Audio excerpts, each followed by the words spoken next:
The seal took barely 3 seconds to break. 3 seconds that soured the aged whiskey in the crystal decanter, choked the breath from the city's most powerful advisors, and turned a billion-dollar boardroom into a tomb from which no one would emerge unchanged. Lee Dong-hyun felt the world tilt. The air in the executive suite grew thin and frigid, as if the floor-to-ceiling glass was tightening around him like a vice. He had barely discarded the torn paper before the silence became deafening. He sat there, a sharp-suited monolith of iron and ruthless precision, his dark blazer casting a long, jagged shadow over the polished mahogany desk. His lieutenants waited for a roar, a command, or the familiar click of a safety being disengaged. But the man who owned the city's shadows didn't move. He didn't blink. He simply stared at the 4x6 glossy paper in his trembling hands, at the image of the only woman he trusted in the arms of the only man he called brother. Then, as the titans of his industry watched in paralyzed horror, a single, devastating tear tracked through the mask of a king. If this opening gripped your soul, smash that like button and share this story of ultimate loyalty. Subscribe and hit the bell. The city of Seoul did not merely live under Lee Dong-hyun, it exhaled only when he permitted it. From the 68th floor of the miry tower, the world below looked like a collection of fragile glass figurines, easily shattered and even more easily replaced. Dong-hyun stood at the floor-to-ceiling window, the morning sun glinting off his obsidian-colored suit, which bore not a single crease. His life was a masterpiece of clinical precision, an environment where even the air seemed filtered of human warmth. Every morning began the same, the silent arrival of black sedans, the synchronized bowing of men whose lives depended on his nod, and the sterile smell of expensive floor wax and unscented lilies. He did not govern through noise or theatrics.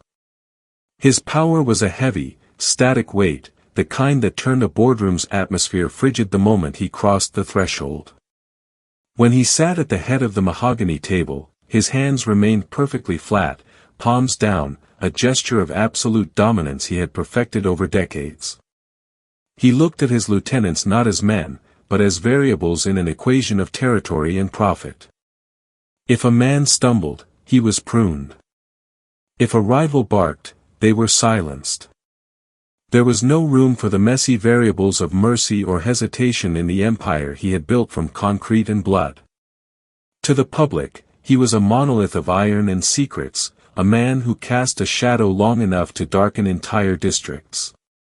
His office was a sanctuary of high-end minimalism, devoid of personal trinkets or the clutter of a lived-in life. Every file was aligned to the millimeter, every digital transaction moved with the silent efficiency of clockwork. He took pride in his read, the ability to observe the twitch of a cufflinks or the shift in a man's gaze to uncover a betrayal before it was even whispered.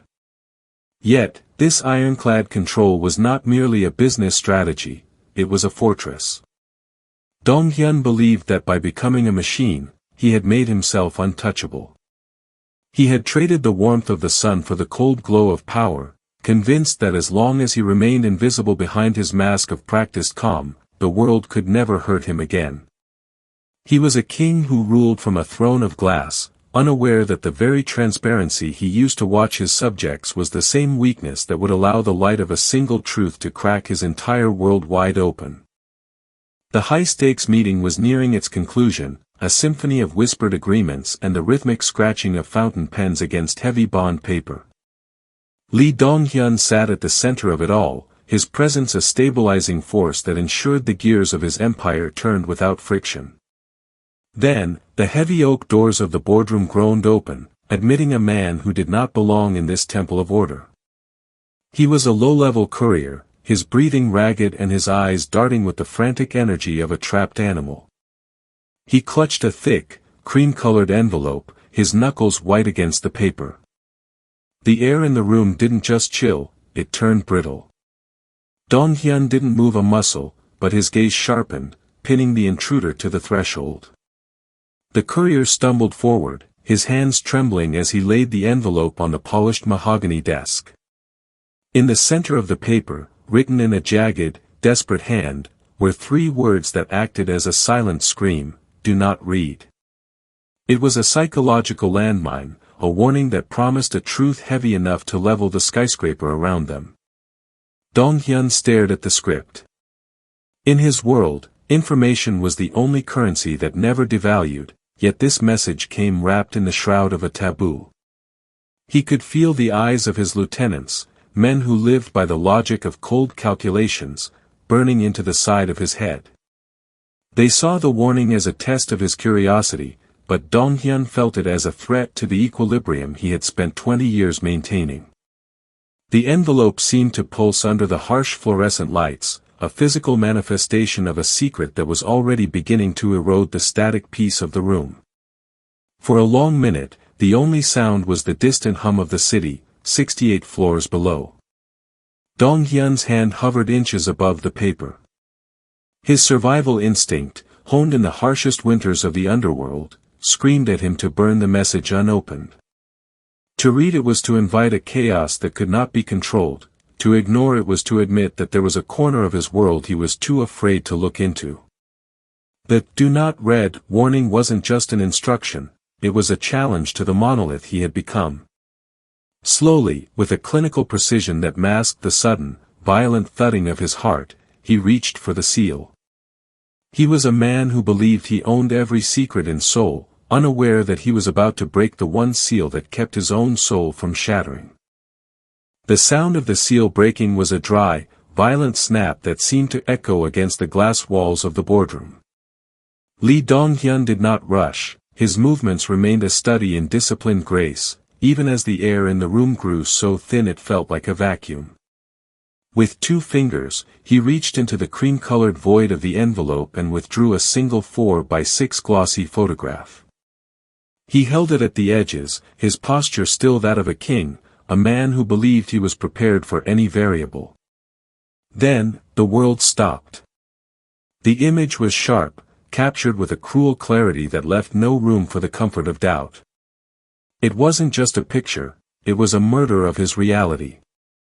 There was his wife, the woman who was his only sanctuary, the one person he had allowed behind the iron curtain of his life, locked in an intimate embrace.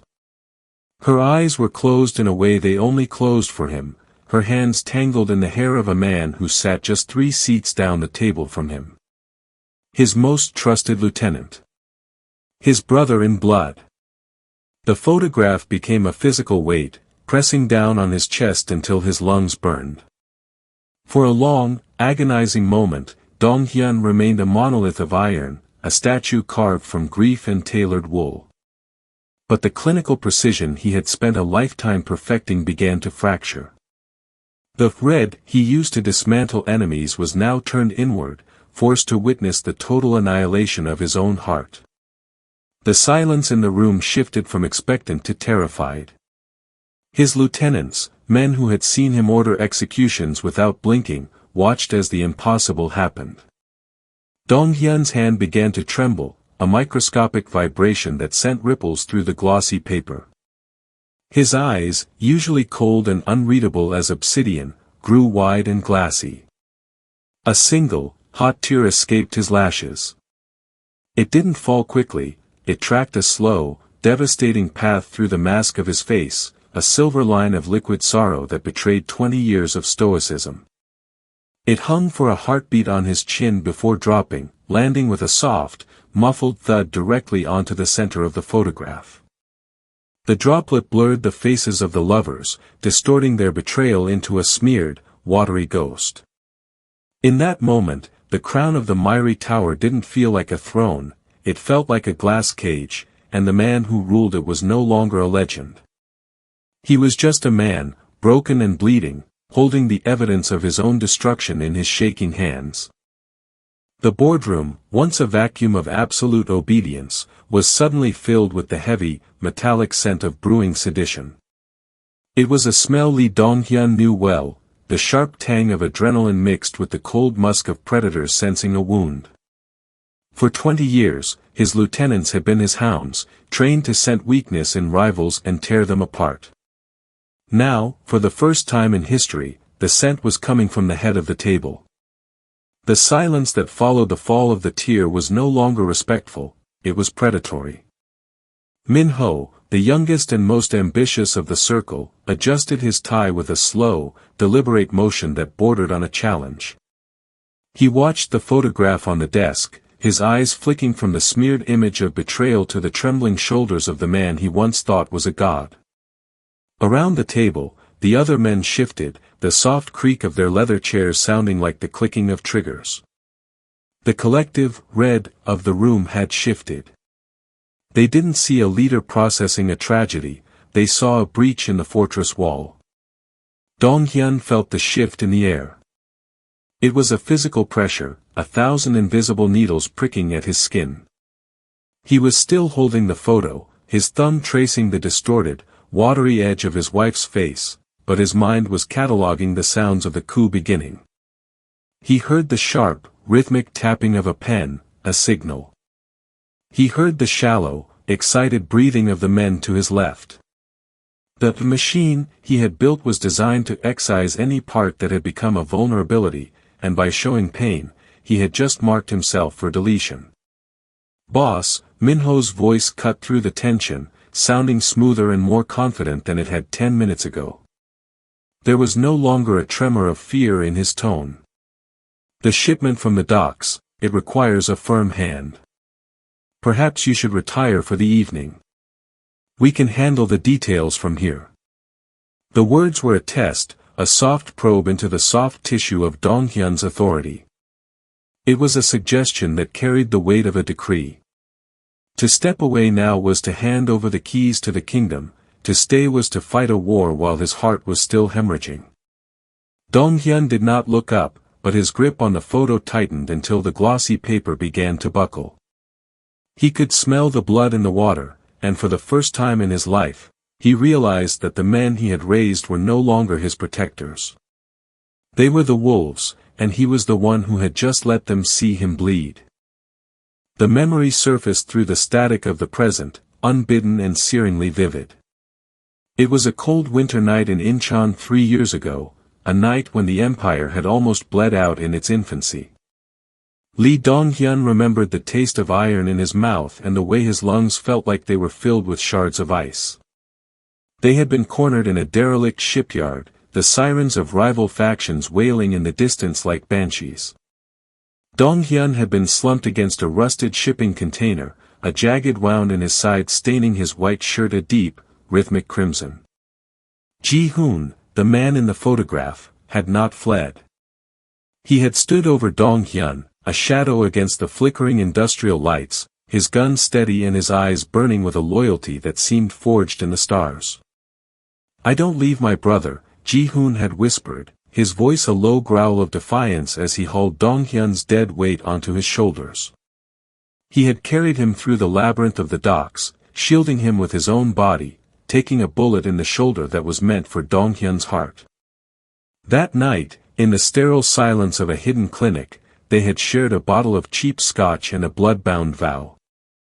Dong-hyun had looked into Ji-hoon's eyes and seen his own reflection, a man who finally had someone he could trust with his back turned. He had rewarded that loyalty with everything, the vice presidency of the syndicate, the keys to his safe houses, and the ultimate, unspoken permission to protect his home. He had invited the wolf into the nursery, convinced that the scars they shared were a thicker bond than the rings on their fingers. Dong-hyun remembered the way Ji-hoon had toasted to his wedding, his smile wide and seemingly genuine, his hand resting on Dong-hyun's shoulder with the weight of a lifelong anchor. He had called Ji-hoon his Judas-proof shield. He had trusted him with the safety of his wife, believing that Ji-hoon's honor was the one thing in Seoul that couldn't be bought. Back in the suffocating heat of the boardroom, the memory turned to ash. The hand that had once pulled him from the brink of death was the same hand now draped intimately around his wife's waist in the photo. The loyalty that had been his only sanctuary was revealed as a meticulously crafted theater. As Dong-hyun stared at the distorted, tear-stained image, the warmth of that old memory curdled into a cold, lethal realization. He hadn't been saved that night in Incheon, He had merely been preserved so that the eventual harvest of his soul would be all the more bountiful. The kiss of a brother was, in the end, the only blade sharp enough to slip between the ribs of a king. The transition from silence to violence was instantaneous, a mechanical failure in the very engine Lee Donghyun had spent decades tuning. The air in the boardroom, thick with the metallic scent of betrayal, finally ignited. It began not with a shout, but with the subtle, synchronized sliding of chairs. Minho was the first to move, his hand disappearing beneath the mahogany table as his face hardened into a mask of clinical ambition. The machine had decided that its creator was no longer a component worth keeping. The first shot shattered the crystal decanter, spraying aged whiskey and glass shards across the room like diamond-tipped shrapnel. Donghyun didn't flinch. The grief that had paralyzed him moments ago now acted as a strange, frigid armor.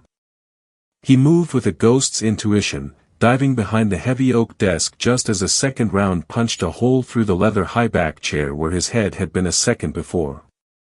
The room erupted into a symphony of controlled chaos, the rhythmic thud of suppressed gunfire and the shattering of the floor-to-ceiling windows that looked out over the city he no longer owned. His own security detail, men he had hand-picked and fed for years, did not rush to his aid. They stood at the periphery, their expressions vacant, their weapons pointed toward the man behind the desk. They were waiting for the inevitable. Donghyun realized then that his empire wasn't burning, it was simply changing hands.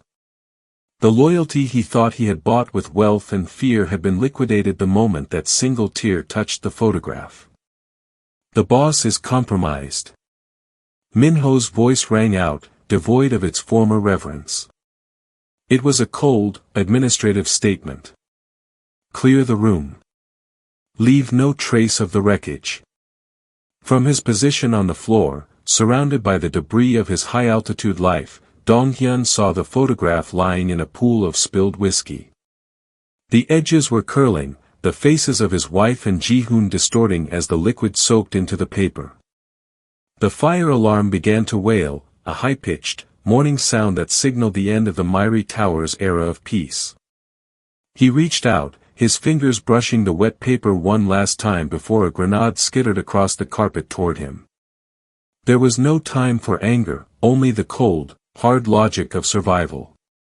The empire was in flames, and the monolith of iron was being melted down in the heat of his own creation. As the world turned white with the roar of the explosion, Lee Donghyun realized that the machine hadn't just turned on him, it was erasing him, preparing the world for a new king who would never be foolish enough to love. The Myri Tower was a pillar of smoke against the Seoul skyline by the time Lee Donghyun reached the outskirts of the city. He was no longer the man who commanded the 68th floor. His tailored blazer had been shredded by glass and stained by soot, and his white silk shirt was plastered to his skin with a mixture of rain and cooling blood. He moved through the shadows of a decaying industrial district, a ghost haunting the ruins of his own life, until he reached a nondescript basement apartment that even the machine didn't have in its ledger. The safe house was a tomb of concrete and dust. There were no unscented lilies here, no filtered air, and no subordinates to bow at his arrival. The only sound was the rhythmic drip of a leaky pipe that echoed like a slow, mocking pulse. Donghyun fumbled for the light switch, but the bulb flickered once and died, leaving him in a suffocating, charcoal gloom. He slumped against the cold dampness of the wall, his breath hitching in a chest that felt hollowed out by a physical weight. In the corner of the room sat a cracked, silvering mirror. For a long time, Donghyun refused to look. He feared that without the obsidian suit and the mahogany desk, there would be nothing left to see. But the darkness was a persistent interrogator. Slowly, he dragged himself toward the glass, his fingers trembling as he wiped away a layer of grime. The man staring back was a stranger. The sharp, clinical mask of the Mafia boss had been stripped away, leaving behind a raw, trembling vulnerability. In the dim light filtering through a street-level window, his eyes looked like deep craters in a lunar landscape. The single tear from the boardroom had dried, leaving a faint, salty trail through the soot on his cheek, a permanent scar of the moment his reality shattered. He looked at his hands. They were empty. No photograph, no gun, no signet ring. For 20 years, he had defined himself by what he possessed and who he controlled.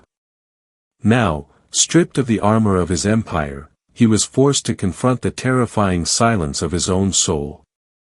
He realized then that the monolith of iron had been an elaborate cage he had built for himself. The betrayal hadn't just destroyed his business, it had executed the persona he had used to hide from the world. In the profound solitude of the safe house, Lee Donghyun didn't just see a broken king, he saw a man who had forgotten how to exist without a shadow to command. He was alone with the one person he had spent a lifetime avoiding, himself. The rain over the outskirts of the city was not the clean, rhythmic downpour of the skyscraper heights, it was a thick, industrial grime that clung to Lee Donghyun as he stood in the shadows of an abandoned greenhouse. In his hand, he gripped a heavy, cold iron pipe, a far cry from the sleek, personalized sidearms of his former life. His obsidian suit was gone, replaced by a grease-stained worker's jacket that smelled of old smoke and desperation. He moved with a predatory stillness, his internal, red, now dialed to a lethal frequency. Inside the glass structure, bathed in the sickly yellow glow of a single hanging bulb, were the architects of his ruin. Ji-hoon was leaning against a rusted workbench, his hand resting on the small of the wife's back. The intimacy that had shattered Donghyun in the boardroom was now a physical presence he could taste, a bitter, metallic tang that fueled a white-hot furnace in his gut. They were speaking in low, urgent tones, planning a future built on the ashes of his empire. Donghyun felt the old monster stir within him, a dark, familiar beast that demanded a ritual of blood to settle the debt. His knuckles whitened around the iron pipe as he stepped into the light, the sudden crunch of broken glass under his boots sounding like a gunshot. The lovers froze. The look on Ji-hoon's face was not one of guilt, but of a man seeing a ghost he thought he had successfully exorcised. He reached for the weapon tucked into his waistband, but the sheer, frigid intensity of Donghyun's gaze stayed his hand. This was the man who had ordered the pruning of city districts, now standing in the dirt with the eyes of a wolf that had nothing left to lose. You should have made sure the explosion finished it. Donghyun's voice was a low, vibrating rasp that seemed to rattle the fragile glass panes above them. The air in the greenhouse grew static and heavy, the humidity of the plants amplifying the scent of impending violence. He stepped closer, the iron pipe dragging across the concrete with a high-pitched, agonizing screech. This was the moment he had envisioned in the dark of the safe house, the ritual where he would reclaim his honor through a final, crimson transaction. He could see the pulse jumping in Ji-hoon's neck, the same pulse he had once protected with his life. The tension reached a screaming peak, a bowstring stretched to the point of snapping, as Donghyun raised the iron, his shadow lengthening over the two people who had taught him that even a king's heart is made of breakable things. The iron pipe remained frozen at the apex of its arc, a jagged silhouette against the yellow light of the greenhouse. Lee Donghyun's breath came in ragged, visible plumes, the heat of his rage clashing with the frigid industrial air. Ji-hoon had squeezed his eyes shut, bracing for the impact of a debt he knew was overdue, while the woman clutched his arm, a soft sob escaping her throat. The monster within Donghyun screamed for the catharsis of the strike, the simple, crimson finality that had governed his life for 20 years. But as he looked down at them, he didn't see the architects of a grand conspiracy.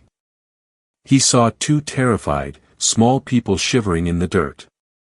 He realized that to strike them would be to weld himself forever to the machine that had just tried to incinerate him. If he took their lives, he would remain a ghost of the miry tower, a creature of blood and glass who never truly escaped the 68th floor. Slowly, the tension left his shoulders, not out of forgiveness, but out of a sudden, profound exhaustion.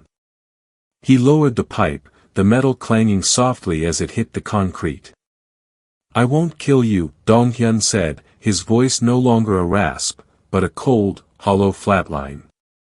Death is a sanctuary. It's a clean slate. And you don't deserve the luxury of being forgotten. Ji-hoon opened his eyes, the confusion in his gaze more painful than the expected blow. Donghyun reached into the pocket of his worker's jacket and pulled out a small, encrypted drive, the only piece of his empire he had managed to salvage. It contained the ledger of every bribe, every whispered secret, and every act of loyalty Ji-hoon had ever performed for him. The syndicate thinks you've already turned, Donghyun continued, his eyes reflecting the flickering bulb. By morning, the new lieutenants will know you have this. They will hunt you for the secrets you hold, and they will hunt her because she is your only weakness. You wanted my life. You can have it. You can have the hiding, the looking over your shoulder, and the constant, suffocating fear that the person next to you is waiting for the right price to sell your soul. He turned toward the exit, his shadow retreating from them. I'm not leaving you with a bullet. I'm leaving you with each other.